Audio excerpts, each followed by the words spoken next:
Christmas মানেই দোকান থেকে নানান রকমের চড়া দাম দিয়ে কেক কিনে খাওয়া। তো বাড়িতেই যদি এইভাবে দোকানের থেকে অর্ধেক খরচে এরকম সুপার টেস্টি দারুণ স্পঞ্জি ফ্লাফি কেক তৈরি করা যায়, তাহলে আর দোকান থেকে এত চড়া দামে কেক কিনে খেতেই বা কেন যাব। দেখে নিশ্চয়ই বুঝতে পারছেন যে কেকটা ঠিক কতটা নরম তুলতুলে হয়েছে আর কতটা সফট হয়েছে। নমস্কার বন্ধুরা, অনুভা রান্নাঘরে সবাইকে স্বাগত জানাচ্ছি। বন্ধুরা, আজকে আমি কোনো রকম ডিম ছাড়াই তৈরি করে দেখাবো দারুণ super tasty fluffy spongy plum কেকের রেসিপি। খুবই সহজ উপায়ে দেখিয়ে দেবো, যাকে বলে কেক তৈরির একেবারে হাতে খড়ি। যে কোনো দিন কেক তৈরি করতে পারেন না, সেও যদি এই রেসিপিটি একবার ফলো করেন, সেও কিন্তু প্রথম চান্সেই একেবারে তৈরি করে নিতে পারবেন। আর সেই জন্য দেখুন বন্ধুরা, এখানে আমি নিয়েছি 1/3 কাপ কমলা লেবুর রস। এই প্লাম কেকটা বানাতে কিন্তু অবশ্যই কমলা লেবুর রসটা লাগবে। তবে হ্যাঁ, হাতের কাছে যদি একান্তই কমলা লেবুর রসটা না থাকে, সেক্ষেত্রে কিন্তু আপনারা 10 টাকা দামের যে কমলা লেবুর জুসটা হয় সেটাও দিতে পারেন। একেবারে স্টেপ বাই স্টেপ দেখিয়ে দেবো, তাই বলছি কোনো রকম স্কিপ না করে শেষ পর্যন্ত দেখতে থাকুন, তাহলেই বুঝতে পারবেন যে কেকটা বানানো কতটা সহজ। তো দেখুন, সেই জন্য তো আমি একটা বাটির ভিতরে নিয়েছি 1/3 কাপ কমলা লেবুর রস। এবার আমি রসের ভিতরে অ্যাড করব 2 টেবিল চামচ কাজু কুচি। কাজুটাকে কিন্তু এইভাবে একটু সাধারণ বড় বড় করে কুচিয়ে নেবেন। তার মধ্যে নিয়ে নেব 2 টেবিল চামচ কিশমিশ কুচি। একই সঙ্গে নিয়ে নেব 2 টেবিল চামচ চেরি ফল কুচি। আর তারপরে নিয়ে নেব 3 টেবিল চামচ ব্ল্যাক কিশমিশ। আর এবার সবশেষে নিয়ে নেব 1/4 কাপ টুটি ফুটি। তবে হ্যাঁ, আমি যে সমস্ত শুকনো ফলের উপকরণগুলো অ্যাড করছি, আপনাদের যে এগুলোই অ্যাড করতে হবে তার কিন্তু কোনো মানে নেই। আপনাদের হাতের কাছে যেটা থাকবে সেটাই ইউজ করবেন। এবার এই শুকনো ফলের উপকরণগুলোকে আমি কমলালেবুর রসের সঙ্গে ভালো করে মিশিয়ে নেব। হ্যাঁ, আর একটা কথা, এখানে কিন্তু ট্র্যাডিশনালি এই যেই জুসটার সঙ্গে একটু অ্যালকোহলও অ্যাড করা হয়। তবে আমি কিন্তু আজকে কোনো রকমের কোনো অ্যালকোহল অ্যাড করছি না, আপনারা চাইলে কিন্তু সামান্য একটু অ্যালকোহল অ্যাড করতে পারেন।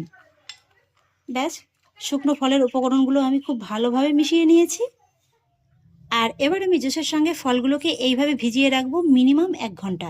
তবে আপনাদের হাতে যদি সময় থাকে তাহলে কিন্তু আপনারা 2 থেকে 3 ঘন্টাও রাখতে পারেন, এমনকি 24 ঘন্টার মতোও কিন্তু রাখতে পারেন, তাহলে কিন্তু আরও ভালো রেজাল্ট পাবেন। তাহলে বন্ধুরা, ফিরে আসছি 1 ঘন্টা বাদে। ফিরে এলাম 1 ঘন্টা বাদে, ঢাকাটাকে তুলে নিচ্ছি। এই যে দেখুন বন্ধুরা, ড্রাই ফ্রুটসগুলো কিন্তু খুব ভালোভাবে একেবারে ভিজে গেছে। আর একবার ভালোভাবে নেড়েচেড়ে মিশিয়ে নিলাম। আর তারপর এই ড্রাই ফ্রুটসগুলো আলাদা একটা জায়গায় সরিয়ে রেখে দেবো। কেক তৈরির প্রথম ধাপ কমপ্লিট। এবার চলে এলাম দ্বিতীয় ধাপে। গ্যাসে একটি প্যান বসিয়ে দিয়েছি, প্যানে দিয়ে দেবো 1/3 কাপ চিনি। এখানে কিন্তু বন্ধুরা আমি আজকে চিনির ক্যারামেলটা তৈরি করে নেবো। আর এই চিনির ক্যারামেলের কারণে কিন্তু এই প্লাম কেকের কালারটা খুবই সুন্দর আসে। এভাবে একটু চিনিটাকে প্রথমে ছড়িয়ে দেবো। আর তারপর গ্যাসের ফ্লেমটাকে একেবারে লোতে রেখে আমি এইভাবে কিছুক্ষণ অপেক্ষা করব, যতক্ষণ পর্যন্ত চিনিটা একটু গলে যাচ্ছে। আমি যেহেতু স্টিলের পাত্রে করছি, তাই কিন্তু গ্যাসের ফ্লেমটাকে একেবারে ছিমে রেখে করছি। আপনারা যদি ননস্টিকের প্যানে করেন, তাহলে গ্যাসের ফ্লেমটাকে মিডিয়াম লোতে রেখে করবেন। আর এইভাবে 2-1 মিনিট রেখে দেওয়ার পরে দেখতে পাবেন যে চিনিটা আস্তে আস্তে গলতে শুরু করে দিয়েছে। তখন কিন্তু এইভাবে একটু নেড়েচেড়ে দিতে হবে। আর তারপর এইভাবে অনবরত নেড়েচেড়ে কিন্তু চিনির ক্যারামেলটাকে খুব ভালোভাবে রেডি করে নিতে হবে। গ্যাসের ফ্লেমটাকে কিন্তু একই রকম রাখতে হবে। এইভাবে কিছুক্ষণ নাড়তে নাড়তে দেখতে পাবেন যে চিনিটা খুব ভালোভাবে গলে গেছে আর ক্যারামেলটা কিন্তু খুব ভালোভাবে রেডি হয়ে গেছে। এই যে দেখুন, ক্যারামেলের ভিতরে কিন্তু খুব সুন্দরভাবে একটা ঝাঁকের মতো সৃষ্টি হয়েছে। তখনই কিন্তু গ্যাসের ফ্লেমটাকে একেবারে অফ করে দিতে হবে। আর তারপর এর ভিতরে অ্যাড করতে হবে জল।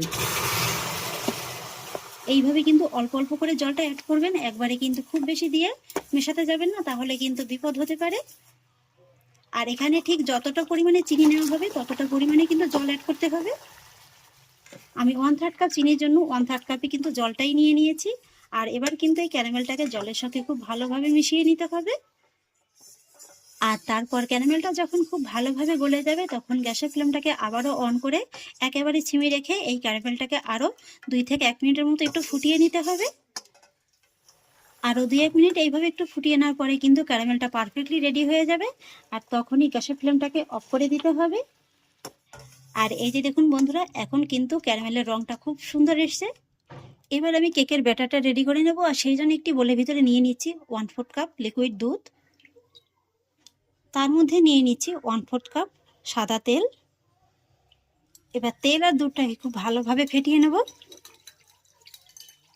তেল আর দুধটাকে আমি খুব ভালোভাবে ফেটিয়ে নিয়েছি। আর এবার এর ভিতরে আমি অ্যাড করব 1 টেবিল চামচ ভ্যানিলা এসেন্স।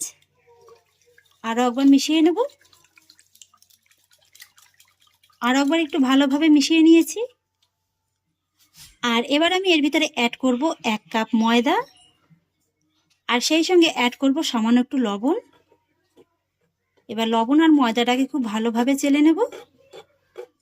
এবার ময়দাটাকে আমি দুধের সঙ্গে খুব ভালোভাবে মিশিয়ে নেব। ময়দাটাকে আমি দুধের সঙ্গে খুব ভালোভাবে মিশিয়ে নিয়েছি। আর এবার আমি এর ভিতরে অ্যাড করব চিনির ক্যারামেলটা। এতক্ষণে কিন্তু ভালোভাবে ঠান্ডা হয়ে গেছে।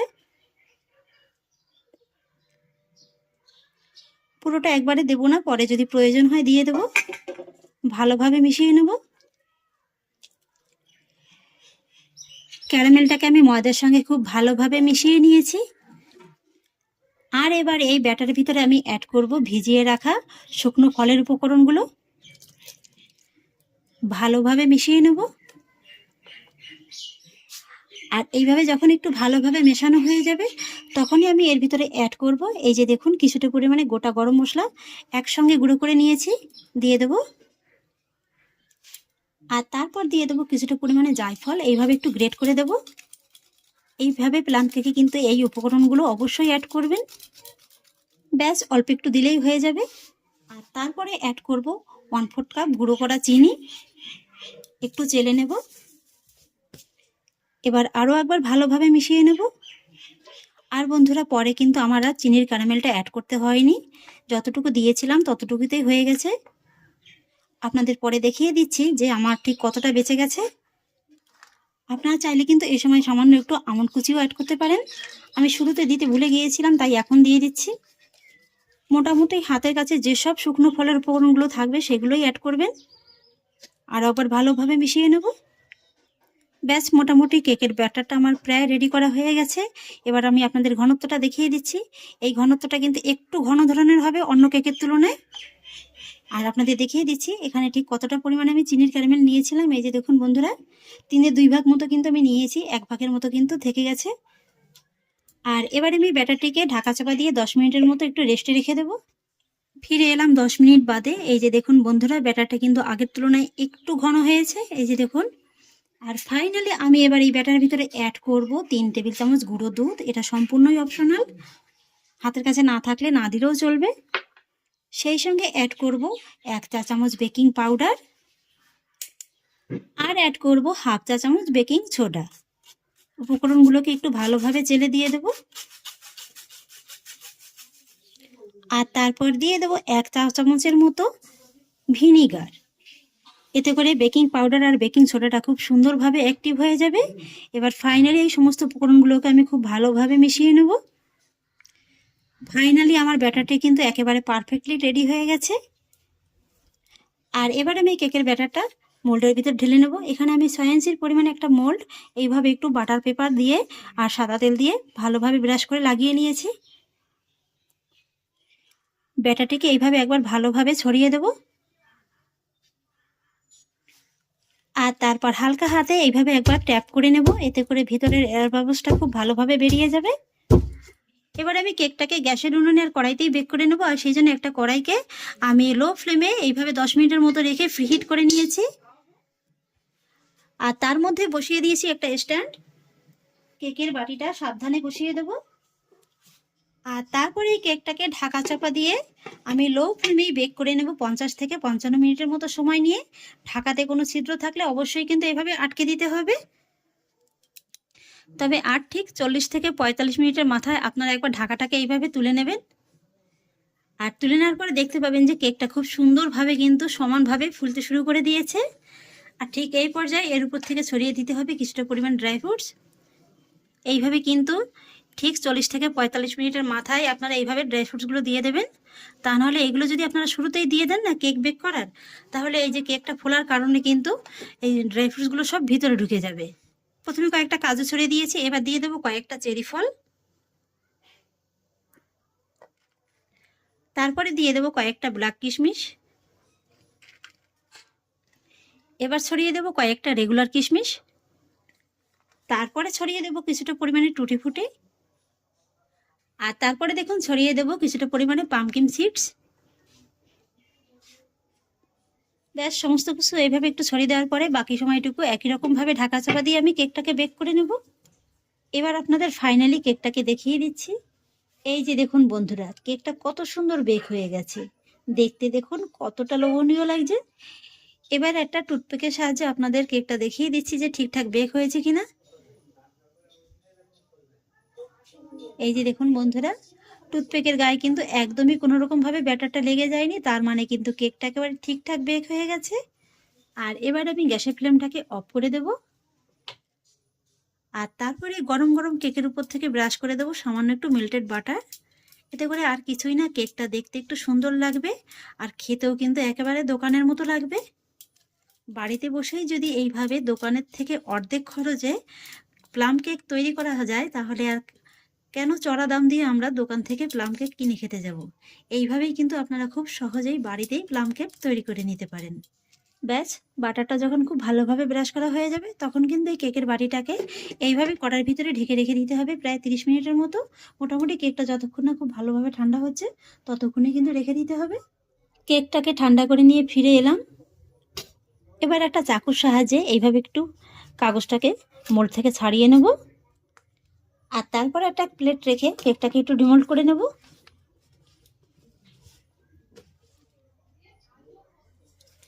এই যে দেখুন বন্ধুরা, কেকটা কিন্তু খুব সহজেই একেবারে ডিমোল্ড হয়ে গেছে। আর এই যে কেকের নিচের পাশটা দেখুন, দেখে নিশ্চয়ই বুঝতে পারছেন। এবার কাগজটাকে একটু তুলে নেব। এবার কেকটাকে আবারও এইভাবে আরেকটা প্লেটের উপরে রেখে ডিমোল্ড করে নেব।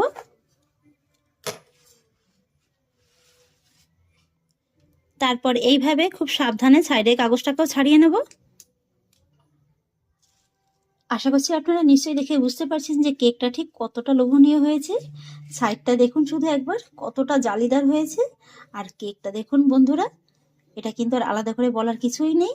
এই যে দেখুন, খুব জোরে কিন্তু চাপ দেওয়াও যাবে না, তাহলেই কিন্তু একেবারে ভেঙে যাবে। দেখে নিশ্চয়ই বুঝতে পারছেন। ক্রিসমাস মানেই দোকান থেকে নানান রকমের চড়া দাম দিয়ে কেক কিনে খাওয়া। তো বাড়িতেই যদি এইভাবে দোকানের থেকে অর্ধেক খরচে এরকম সুপার টেস্টি দারুণ স্পঞ্জি ফ্লাফি কেক তৈরি করা যায়, তাহলে আর দোকান থেকে এত চড়া দামে কেক কিনে খেতেই বা কেন যাব। দেখে নিশ্চয়ই বুঝতে পারছেন যে কেকটা ঠিক কতটা নরম তুলতুলে হয়েছে আর কতটা সফট হয়েছে।